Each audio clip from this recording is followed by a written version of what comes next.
Good afternoon student. Previous lecture में हमने जो प्रमोटर क्या है, प्रवर्तक क्या होते हैं, उसके बारे में पढ़ा था कि प्रवर्तक होते क्या हैं। ठीक है, तो प्रवर्तक का मीनिंग मैं आपको बता चुकी थी कि प्रवर्तक का मीनिंग यानी अर्थ क्या होता है, उसके बारे में बता दिया था कि प्रवर्तक वो व्यक्ति होता है, ये natural person, group of person and institution, कुछ भी हो सकता है प्रवर्तक। ठीक है, जो जिसके दिमाग में आइडिया आता है कि हमें कोई कंपनी फॉर्म करनी है, ठीक है, वो होता है प्रवर्तक। अब इसके डेफिनेशन की तरफ चले कि डिफरेंट ऑथर ने प्रवर्तक यानी जो प्रमोटर है उसको कैसे डिफाइन किया है। तो कुछ डेफिनेशन हम करेंगे इसमें। तो कंपनी एक्ट 2013 से पहले जो भी एक्ट आए हुए थे, जैसे company act 1956, 1930, company of history में मैं आपको बता चुकी हूँ, कंपनी ऑफ हिस्ट्री एक्ट। ठीक है, यानी कंपनी एक्ट की हिस्ट्री में जो हमने प्रीवियस लेक्चर में पढ़ चुके हैं इसके बारे में। तो जो प्रीवियस के जो एक्ट थे 2013 से पहले के जो एक्ट हैं उनमें प्रमोटर की कोई डेफिनेशन गिवन नहीं है। ठीक है, बट कंपनी एक्ट 2013 में प्रमोटर यानी प्रवर्तक क्या है, इनकी डेफिनेशन गिवन है। और किस क्लोज में गिवन है? Section 2 close 69। इस सेक्शन में प्रमोटर की डेफिनेशन गिवन है। ठीक है, यानी जो प्रमोटर है, प्रवर्तक है, उनकी जो प्रीवियस के कंपनी एक्ट हैं जैसे 1956, उसमें कोई डेफिनेशन गिवन नहीं थी। ठीक है, यानी प्रवर्तक क्या है, वो व्यक्ति होता है जो कंपनी को जो कंपनी को स्थापित करता है, तो उसकी कोई डेफिनेशन गिवन नहीं थी प्रीवियस में। ठीक है, यानी इसके नाम का कोई इस तरह नहीं था कि इसको डिस्क्राइब किया गया, डिफाइन किया गया। बट इन कंपनी एक्ट 2013 में इसको डिस्क्राइब किया गया है, इसकी डेफिनेशन को बताया है, और वो किस सेक्शन के अकॉर्डिंग बताया है? सेक्शन 2 क्लोज 69 में। तो प्रमोटर की यानी जो प्रमोटर हैं, इसके जो प्रीवियस एक्ट हैं, कंपनी एक्ट 1956 में, ये नॉट डिफाइन, इसको डिफाइन नहीं किया गया, यानी इसको परिभाषित नहीं किया गया है। ठीक है, अब प्रेजेंट में कौन सा एक्ट है? प्रेजेंट में है company act 2030, company act 2013, and इस एक्ट में इसको डिफाइन किया गया है, यानी परिभाषित किया गया है। ठीक है, कंपनी एक्ट 2013 में इसको डिफाइन किया गया है। किस क्लोज में? सेक्शन 2 क्लोज 69 में इसको डिफाइन किया गया है। तो हम डेफिनेशन इसकी करेंगे, तो जो कंपनी एक्ट 2030 के अकॉर्डिंग जो इसकी डेफिनेशन दी गई है उसके अकॉर्डिंग हम करेंगे। ठीक है, तो कंपनी एक्ट 2013 में जो प्रमोटर की डेफिनेशन दी गई है, ठीक है, तो उसमें आपको पहले आप इसके ऊपर राइट डाउन कर लीजिए, फिर हम करेंगे इसमें।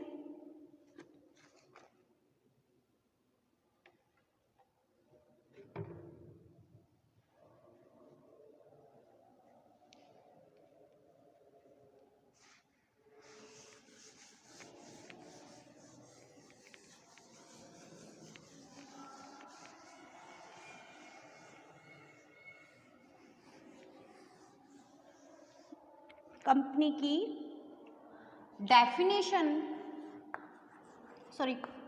प्रमोटर की डेफिनेशन यानी प्रवर्तक की डेफिनेशन यानी परिभाषा according to company act.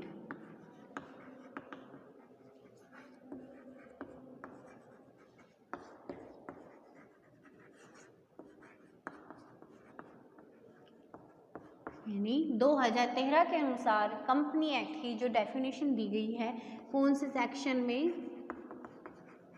2 close 69 के अंतर्गत। ठीक, ठीक है। इस डेफिनेशन को डिस्क्राइब करने के लिए मैं आपको एक इजी तरीके से इसको समझा रही हूँ। देखिए, according to company act 2013 section 2 clause 69 में जो प्रमोटर की डेफिनेशन गिवन है, ठीक है, यानी कंपनी अधिनियम 2013 पहला ऐसा अधिनियम है जिसमें प्रवर्तक शब्द की परिभाषा को शामिल किया गया है, ठीक है। इस अधिनियम के अनुसार प्रवर्तक से अभिप्राय उस व्यक्ति से है जो निम्न में से किसी एक शर्त को पूरा करता हो, ठीक है। कौन कौन सी शर्तें होंगी जिसमें जो प्रमोटर पूरी करता हो, ठीक है, यानी उस पर्सन को प्रमोटर कहेंगे जो ये कंडीशन को पूरी करता हो अकॉर्डिंग टू कंपनी एक्ट 2013 में जो डेफिनेशन प्रमोटर की गिवन है। तो क्या कंडीशंस हो सकती हैं, देखिए जो कंडीशंस हैं इसमें, यानी शर्त, अगर इनमें से एक भी शर्त अगर पूरी होती हो तो वो व्यक्ति क्या कहलाएगा, प्रवर्तक कहलाएगा। तो देखिए, पहली जो शर्त है इसमें, अब हम इसको बांटते हैं 3 भागों में, PCA। समझाने के तौर पे आपसे बता रही हूँ कि कौन सी 3 शर्तें होती हैं। जैसे प्राइवेट कंपनी में हमने RLP किया था ना, रिस्ट्रिक्शन, लिमिटेशन, प्रोहिबिशन से आप याद कर सकते थे। सेम एज इट इज इसमें है PCA, PCA।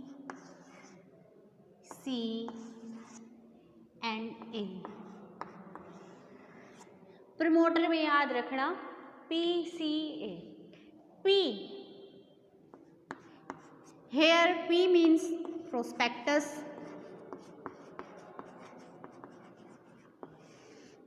जिसको हम परिविवरण भी बोलते हैं। C का हेयर मीन्स कंट्रोल, यानी नियंत्रण, एंड A का यहाँ मीनिंग है एडवाइस, यानी सलाह। इन तीनों वर्डों से प्रमोटर की डेफिनेशन क्लियर आउट हो जाएगी, ओके, आपको क्लियर हो जाएगी इन तीनों वर्ड से। तो देखो, फर्स्ट इज प्रोस्पेक्टस यानी परिविवरण, ठीक है।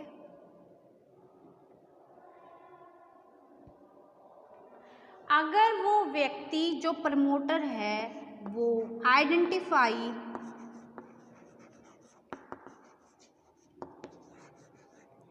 इन प्रोस्पेक्टस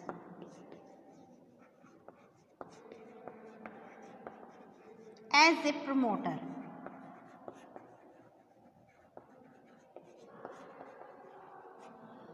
अगर उस व्यक्ति को प्रोस्पेक्टस में आइडेंटिफाई कर दिया जाए, यानी जो कंपनी का परिविवरण है उसमें ये लिख दिया जाए कि परिविवरण में क्या होता है, प्रोस्पेक्टस में जब हम जनता को अपनी सिक्योरिटी आमंत्रित करते हैं खरीदने के लिए, उनको इनवाइट करते हैं, इनविटेशन देते हैं, तो उस स्थिति में कंपनी की फुल डिटेल्स होती है, ठीक है। कंपनी के ओनर कौन है, शेयर होल्डर कौन है, डायरेक्टर्स कौन है, प्रमोटर कौन है। तो अगर उस प्रोस्पेक्टस में यानी परिविवरण में प्रमोटर का नाम जाहिर हो जाए तो वो व्यक्ति प्रमोटर बन जाएगा, यानी जिसका नाम परिविवरण यानी प्रोस्पेक्टस में लिखा हुआ है वो व्यक्ति प्रमोटर माना जाएगा, ठीक है।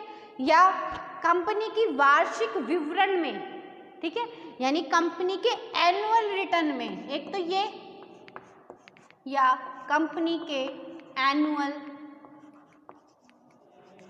रिटर्न यानी वार्षिक विवरण में,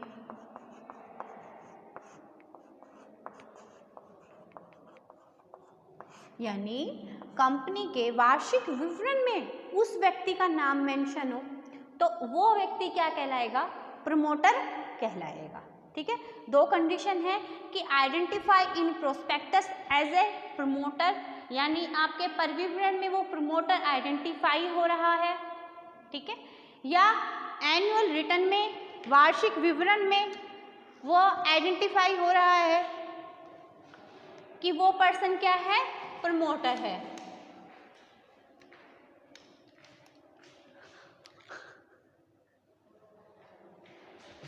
ठीक है, तो ये कंडीशन फुलफिल होनी चाहिए प्रोस्पेक्टस यानी परिविवरण में, ठीक है। अब आता है कंट्रोल।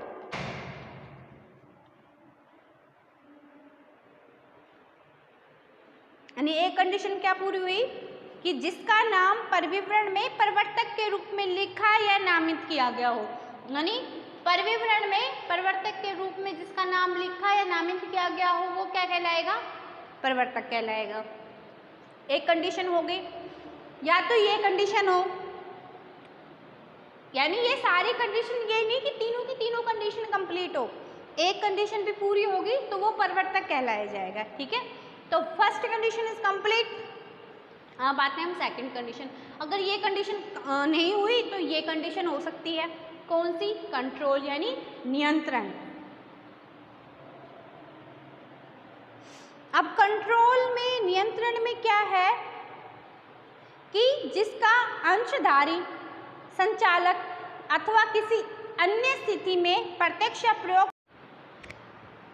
कंट्रोल हम कर रहे थे, नियंत्रण। सेकंड जो इसमें इम्पोर्टेंट इसका है कंडीशन क्या है, कंट्रोल यानी नियंत्रण, यानी मेजॉरिटी ऑफ बोर्ड और डायरेक्टर्स आर अपॉइंटेड। यानी सेकंड जो इसकी फीचर है वो है कंट्रोल यानी नियंत्रण, majority of board of directors appointed.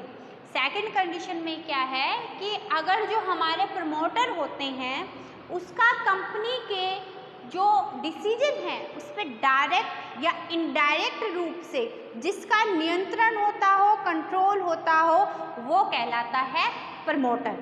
तो किस किस डिसीजन से रिलेटेड उस पर नियंत्रण हो सकता है, first is majority of board of director appointed, ठीक है, क्या है, majority of board of directors appointed, यानी जो प्रवर्तक वो व्यक्ति होता है जो संचालक मंडल के मेजॉरिटी पार्ट को, यानी दो या मेजॉरिटी मतलब जैसे कंपनी में 3 संचालक मंडल मतलब 3 संचालक हैं उनको अपॉइंट करना है, ठीक है, या कम से ज़्यादा कितने हो सकते हैं, 15, तो इसमें से मेजॉरिटी मतलब 11 तो करने ही करने हैं, ठीक है। यानी majority of board of directors जो अपॉइंट करता है वो कहलाता है प्रवर्तक, प्रमोटर।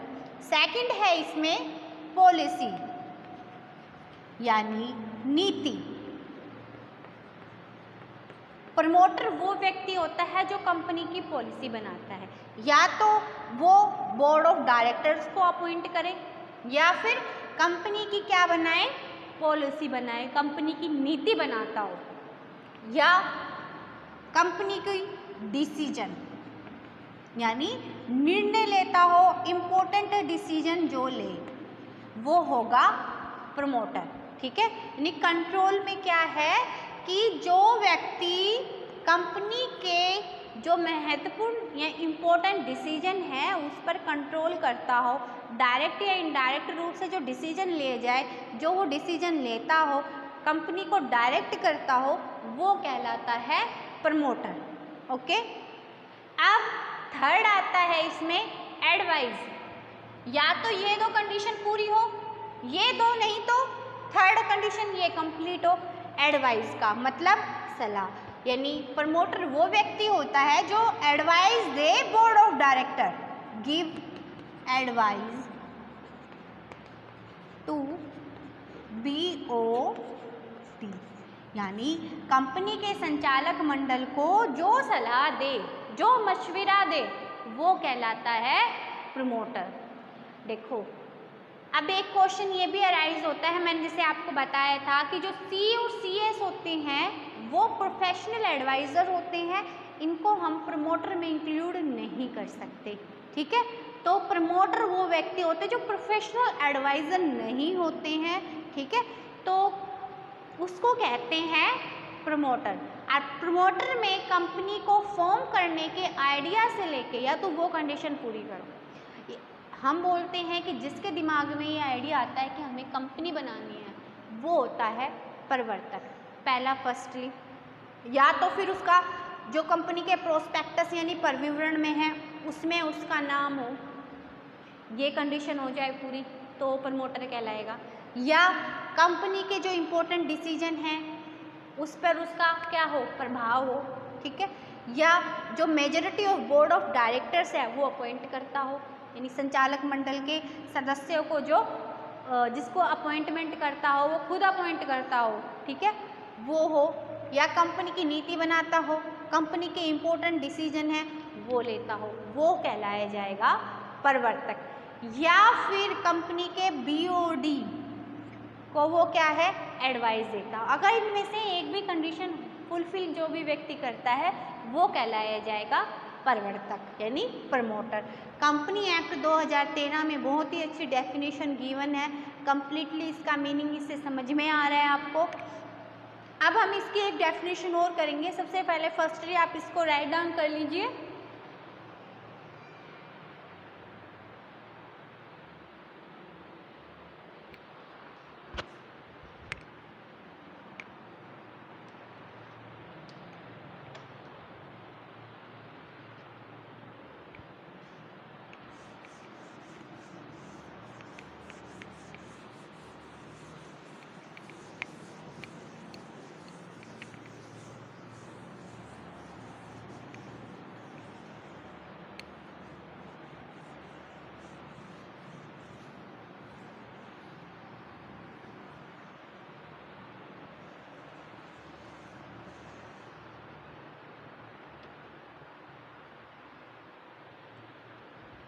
तो सर फ्रांसिस पाल्मर ने डिफाइन किया है प्रमोटर के बारे में, इसकी परिभाषा दी है।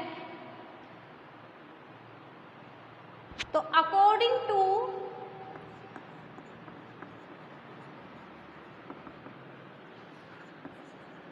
सर फ्रांसिस पाल्मर के अनुसार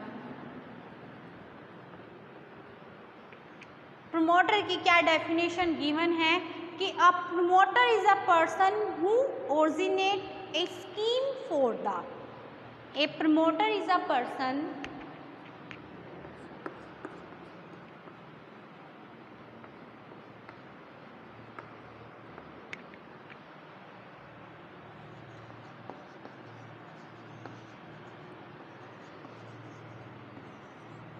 हु ओरिजिनेट, यानी एक प्रमोटर एक व्यक्ति होता है, ठीक है, who originates a scheme for the formation of a company.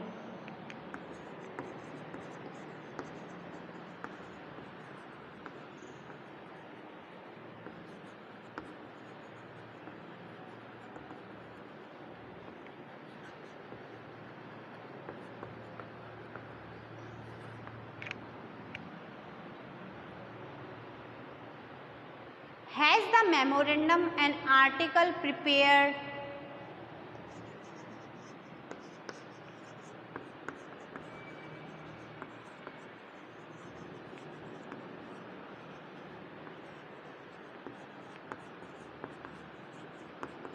has the memorandum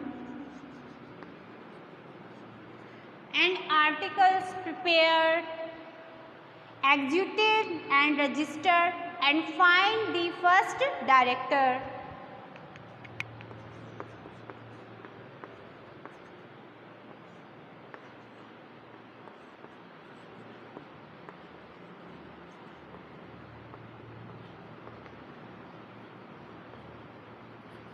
And find the first directors, settle the terms of, and find the first directors and settle down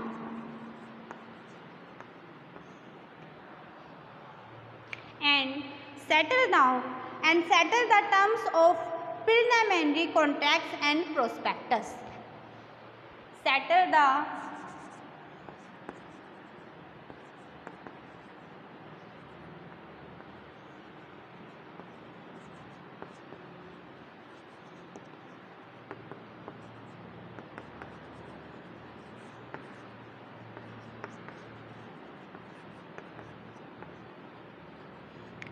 and settle the term of preliminary contracts and prospectus.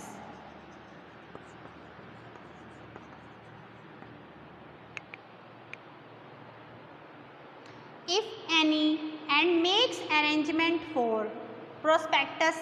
If any, and make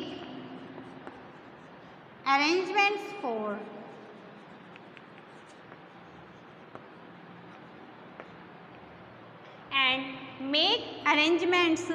for advertising and circulating the prospectus.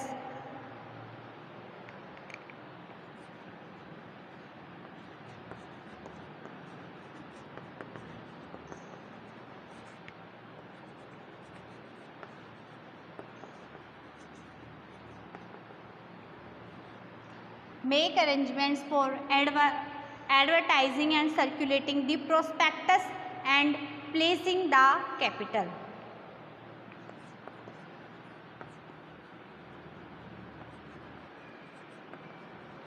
And placing the capital. यानी sir Francis पेलमैन ने क्या कहा है कि प्रवर्तक वह व्यक्ति होता है जो कंपनी के निर्माण की योजना बनाता है, ठीक है, पार्षद सीमा नियम और अंतर नियम तैयार करवाता है, उनकी रजिस्ट्री करवाता है, प्रथम संचालकों को चुनता है, प्रारंभिक अनुबंधों पर विवरण यदि हो तो उसकी शर्तों को तय करता है, परिविवरण को प्रकाशित करने और पूंजी एकत्रित करने का प्रबंध करता है। यानी इस डेफिनेशन में कंप्लीटली हमें प्रमोटर का पता चल रहा है कि प्रमोटर कौन व्यक्ति क्या करता है। तो सबसे पहले अ promoter is a person who originate a scheme for the formation of a company, यानी जो स्कीम बनाता है, आइडिया आता है जिसके दिमाग में कि हम कंपनी को बनाएंगे। Has the memorandum and article prepare, क्या बनाता है वो, मेमोरेंडम यानी पार्षद सीमा नियम एंड आर्टिकल्स पार्षद अंतर नियम बनाता है कंपनी के। एग्जीक्यूटेड प्रिपेयर, एग्जीक्यूटेड प्रिपेयर करता है, उसको तैयार कराता है। Registered and find the first directors, बना के रजिस्टर्ड करवाता है आरओसी के पास। फिर and find the first directors, जो प्रथम संचालक होते हैं उनको ढूंढते हैं। And settle the term of preliminary contracts, और जब हम कंपनी को एस्टेब्लिश करते हैं तो फर्स्टली जो कॉन्ट्रैक्ट बनाया जाता है उसकी शर्तों को निर्धारित करता है। एंड प्रोस्पेक्टस, या जो कॉन्ट्रैक्ट किए जाते हैं प्रारंभ में या परिविवरण जो तैयार किया जाता है, ठीक है, तो उनकी शर्तों को क्या है निर्धारित करता है। And make arrangement for advertising and circulating the prospectus and placing the capital, जो कंपनी में क्या लेकर आता है, पूंजी लेकर आता है। ये काम कौन करता है, प्रवर्तक करता है। अगर कंपनी के जो पहले जो कॉन्ट्रैक्ट करने होते हैं, शुरुआत में जो कॉन्ट्रैक्ट होते हैं वो करने होते हैं, यानी परिविवरण है जो तैयार करना होता है, तो उसके जो दिशा निर्देश हैं उसको तैयार कराता है, कैसे अरेंजमेंट करता है कि हम कैसे बनाएंगे, ठीक है, और जो प्रोस्पेक्टस तैयार हो जाए उसको हम कैसे एडवर्टाइज करेंगे, कैसे सर्कुलेट करेंगे उसको, ठीक है, प्रोस्पेक्टस को, परिविवरण को, और कंपनी के लिए हम पूंजी कहाँ से कैसे प्लेस कर सकते हैं। परिविवरण से जैसे जनता को जब हम आमंत्रित करेंगे, आमंत्रित करने पर जो हमें पूंजी मिलेगी तो हमको कैसे मिलेगी, तो ये सब जो है ये सबका कौन करता है, ये सारे कार्य प्रवर्तक करता है अकॉर्डिंग टू सर फ्रांसिस पेलमैन ने। तो इसकी डेफिनेशन गिवन है, बहुत अच्छी डेफिनेशन है, राइट डाउन कीजिए इसको।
इसमें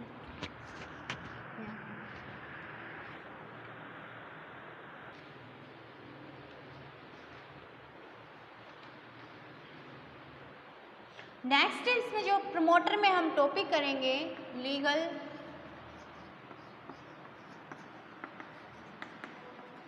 पोजीशन ऑफ प्रमोटर, यानी प्रवर्तक की वैधानिक स्थिति क्या होती है।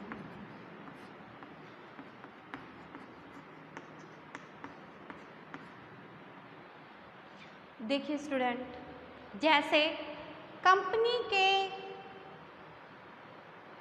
जो अंश खरीदते हैं, यानी जो पर्सन कंपनी के शेयर को परचेज करते हैं, उसको हम क्या बोलते हैं, शेयर होल्डर,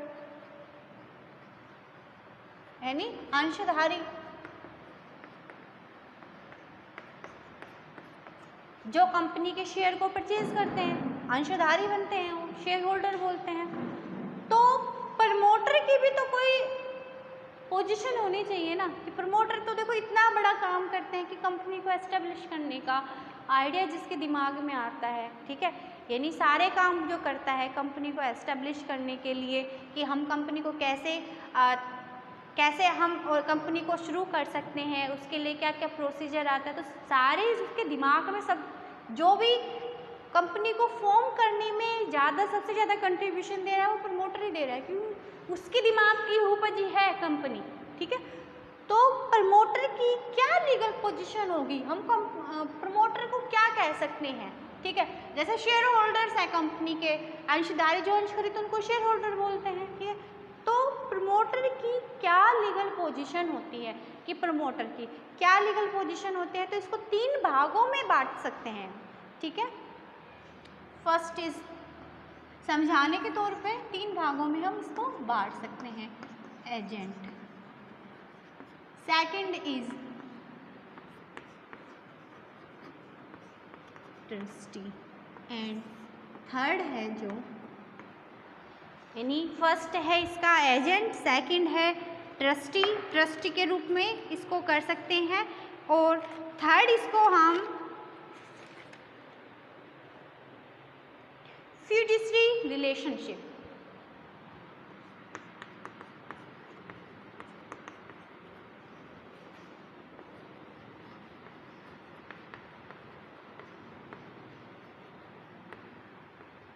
यानी इसको हम ट्रस्ट बेस रिलेशनशिप भी बोल सकते हैं।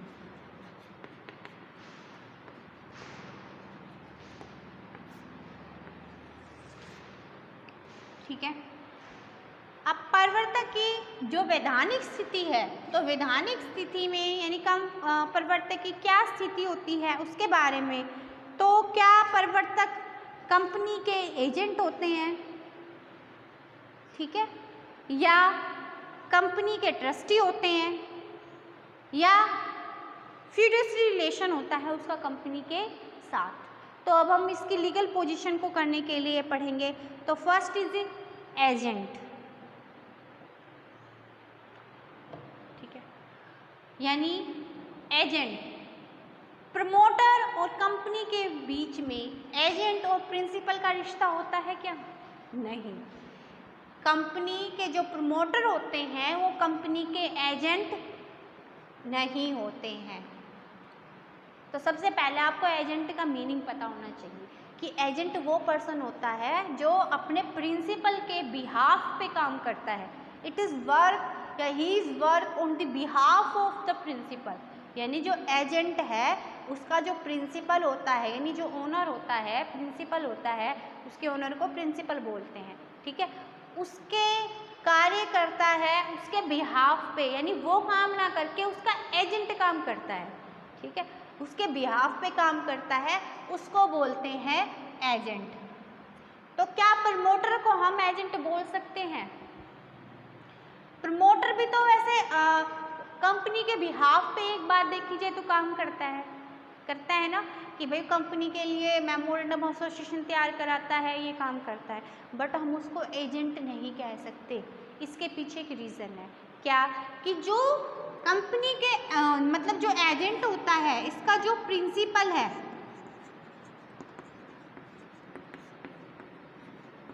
वो कॉम्पिटेंट होना चाहिए।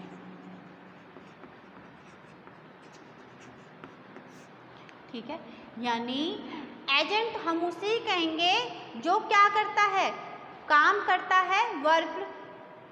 एजेंट की यहाँ लिख देती हूँ, work on the behalf of principal.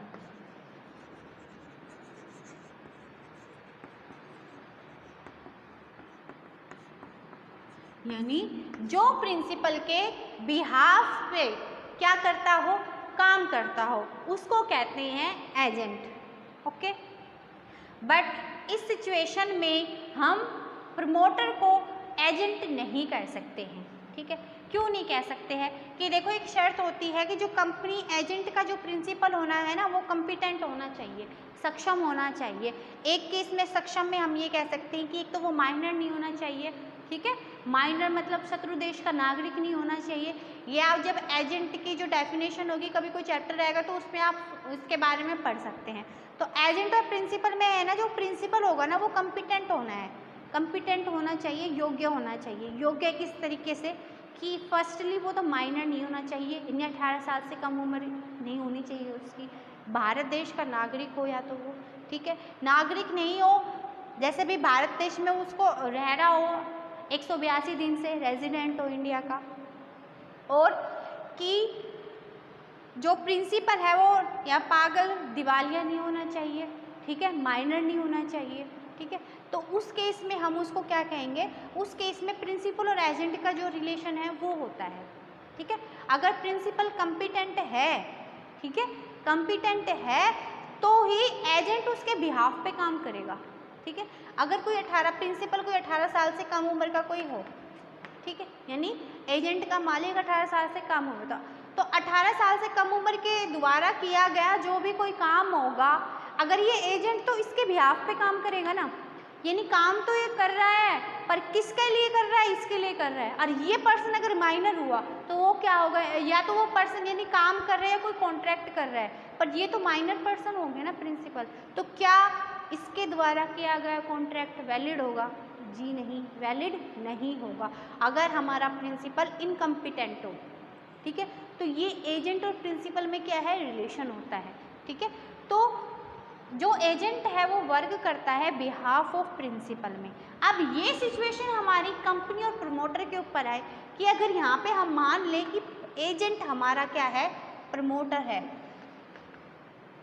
ठीक है, एंड प्रिंसिपल कंपनी है, तो इस सिचुएशन में कंपनी को कॉम्पिटेंट होना पड़ेगा। क्या होना पड़ेगा? सक्षम होना पड़ेगा, योग्य होना पड़ेगा। बट हमारी कंपनी कॉम्पिटेंट है ही नहीं। क्यों नहीं है कंपनी कॉम्पिटेंट? क्यों? कंपनी का तो रजिस्ट्रेशन हुआ ही नहीं है। जो प्रमोटर है, जो प्रमोटर के काम होते हैं वो कंपनी के रजिस्ट्रेशन से पहले के होते हैं। ठीक है, अगर रजिस्ट्रेशन हो जाए तब तो कंपनी का जो प्रवर्तक है वो एजेंट बन सकता है, बट कंपनी के प्रवर्तक जो है वो कार्य करता है जब कंपनी का रजिस्ट्रेशन ही नहीं हुआ है, कंपनी की सिर्फ कल्पना मात्र हुई है। तो इस स्थिति में हमारी कंपनी है वो तो एग्जिट ही नहीं हुई है, उसका तो कोई अस्तित्व अभी तक हुआ ही नहीं है। जब कंपनी ही नहीं है, यानी कोई प्रिंसिपल ही नहीं है, तो एजेंट किसका बनेगा? एजेंट तो उसी पर्सन का बन सकता है ना जिसका कोई प्रिंसिपल हो। तो जब कंपनी ही नहीं बनी है, यानी प्रिंसिपल ही नहीं है, तो एजेंट किसका होगा? ठीक है, तो इस सिचुएशन में हम कंपनी को एजेंट नहीं कह सकते हैं। क्यों नहीं कह सकते?